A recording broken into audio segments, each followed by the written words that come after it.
देखिए दोस्तों कौन कौन लोग आए हुए हैं। देखिए आप लोग बड़े बड़े सुपरस्टार लोग आए हुए हैं, पानी पी रहे हैं लोग।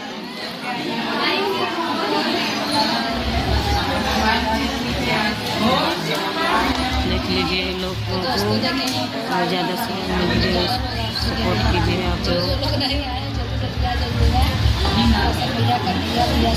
खलगिरा में आए हुए हैं नीली भाभी के घर पे लोग, और हम लोग भी आए हुए हैं।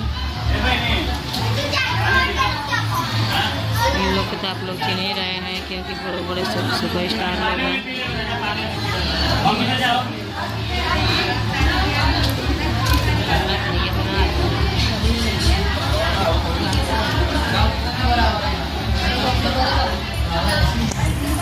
देखिए दोस्तों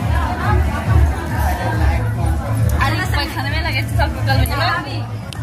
अरे तो क्या तो कम से कम पैसा देखिए दीदी है सालू दीदी भैया रुक जा पहले दीदी दीदी तू चला अंदर तेरा वाला काम हो जाए। मनो बुद्धि चाहिए ना कि